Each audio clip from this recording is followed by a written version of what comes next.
মহাযুদ্ধ শুরু হয়ে গেল ইরানে। আজ ডোনাল্ড ট্রাম্পের দেয়া আলটিমেটাম শেষ হবার আগেই আমেরিকা এবং ইসরায়েলি বাহিনী মিলিতভাবে গোটা ইরানের নজিরবিহীনভাবে আক্রমণ চালানো। যে আশঙ্কা এতদিন ধরে করা হচ্ছিল যে ইরানের উপর নাগরিক পরিকাঠামোর উপরে এই যুদ্ধ অপরাধী বেঞ্জামিন নেতানিয়াহু এবং কাপুরুষ ডোনাল্ড ট্রাম্প যে আক্রমণ চালাবে আন্তর্জাতিক যুদ্ধের আইন ভেঙে, সেই আশঙ্কায় সত্য হলো আজ বিকেল থেকে গোটা ইরানে ভয়ঙ্কর ধ্বংসকাণ্ড চালাতে শুরু করেছে আমেরিকা এবং ইসরায়েল। আজ কেবলমাত্র খার্ক দ্বীপেই 50টিরও অধিক জায়গায় বোমাবর্ষণ হয়েছে। বোমাবর্ষণ হয়েছে ইরানের অসংখ্য এয়ারপোর্টে। যে দানবীয় কায়দায় হুমকি দিয়েছিল ডোনাল্ড ট্রাম্প ইরানের ব্রিজ এবং রেল লাইন উড়িয়ে দেওয়ার, আজ ইতিমধ্যেই 10টিরও অধিক ব্রিজ এবং রেল লাইনে হামলা হয়েছে। তাই এই মুহূর্তে ইরান যে প্রতিশোধ নেওয়ার চরম প্রস্তুতি করছে, তাতে গোটা মধ্যপ্রাচ্যে আগামী দিনে ভয়ঙ্কর ক্ষয়ক্ষতির দিকে এগোচ্ছে। তৃতীয় বিশ্ব মনে হয় এত ভয়ঙ্কর হতে পারে না যে পরিস্থিতি এই মুহূর্তে মধ্যপ্রাচ্যে বিরাজ করছে। ইতিমধ্যেই ইরানের সমস্ত বিমান পরিবহন বন্ধ হয়েছে গোটা মধ্যপ্রাচ্যের বিমান চলাচল। এয়ার স্পেস কমপ্লিটলি শাটডাউন করা হয়েছে। এই মুহূর্তে গোটা বিশ্বে যুদ্ধের চরম সতর্কতা জারি করা হয়েছে। মধ্যপ্রাচ্যে যে যুদ্ধের দাবানল ইতিমধ্যেই জ্বলে উঠেছে, তাতে গোটা পৃথিবীতে ভয়ঙ্কর বিপর্যয় নেমে আসতে চলেছে। এতদিন ধরে গোটা পৃথিবীর মানুষ যে আশঙ্কা করছিল যে ইরানের সাধারণ মানুষজন বাড়ি ঘরের উপরে আক্রমণ চালাতে পারে এই নৃশংস মার্কিন এবং ইসরায়েলি বাহিনী, সেই আশঙ্কায় সত্য হলো এই মুহূর্তে গোটা ইরান জুড়ে যুদ্ধের এক ভয়াবহ পরিস্থিতির সৃষ্টি হয়েছে। এই আগ্রাসী মার্কিন যুক্তরাষ্ট্রের ইরানের তেলকে লক্ষ্য করে, ইরানের প্রাকৃতিক সম্পদ লুট করবার জন্য যে ঘৃণ্য আক্রমণ চালাচ্ছে আমেরিকা, তা ইতিহাসের পাতায় এক কথায় নজিরবিহীন হয়ে থাকবে।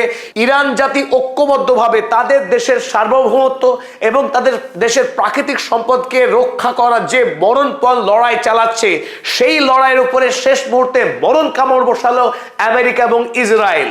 2 ঘন্টা আগে এই যুদ্ধ অপরাধী ভ্যাম্পায়ার ডোনাল্ড ট্রাম্প তিনি ট্রুথ সোশ্যাল পোস্টে লিখেছিলেন, a whole civilisation will die tonight if Iran does not make a deal.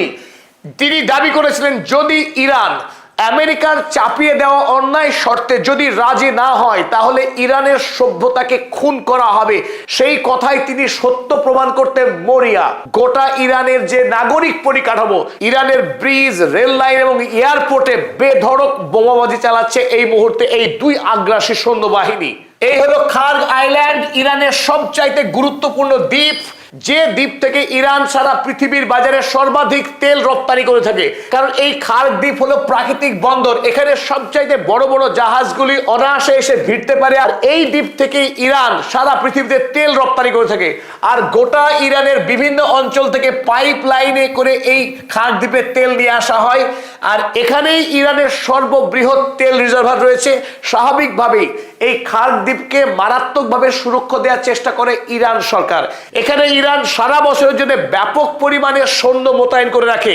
মার্চের 13 তারিখে প্রথমবারের মতো আমেরিকা এই খার্ক দ্বীপে 90টি জায়গায় বোমাবর্ষণ করেছিল। আর আজ সন্ধ্যাবেলায় ইতিমধ্যেই প্রায় 50টি জায়গায় বোমাবর্ষণ করেছে আমেরিকা। আর এতেই বিশ্ববাজারে তেলের দাম চড়চড় করে বাড়তে শুরু করেছে।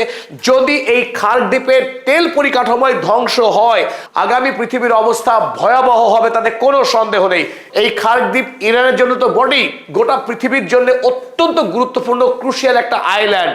ইরানের নির্ভরযোগ্য বন্ধু রাষ্ট্র চীন এই খার্ক দ্বীপ থেকেই তেল সংগ্রহ করে। চীনের কাছে সর্বাধিক তেল রপ্তানি করে ইরান এই খার্ক দ্বীপ থেকেই। তাই এই ক্ষেত্রে চীনের অবস্থান কি হবে সেটাও দেখার বিষয়। তৃতীয় বিশ্বযুদ্ধের সূত্রপাত কি এখান থেকেই হবে? আজ যুদ্ধের এই মুহূর্তে যে ব্যাপক বিস্তার ঘটেছে, তাতে একথা বলা অসমীচীন হবে না যে কাল এই যুদ্ধ কিন্তু কেবলমাত্র ইরানের মধ্যে সীমাবদ্ধ থাকবে না। এই যুদ্ধ রাশিয়া, চীন হয়ে গোটা পৃথিবীতে ছড়িয়ে পড়ার এক জোরদার আশঙ্কা। যদিও সামরিক ক্ষেত্রে এই যুদ্ধ ছড়িয়ে নাও পড়ে, তবুও পরোক্ষ প্রভাব পৃথিবীতে ভয়াবহ হতে যাচ্ছে। গোটা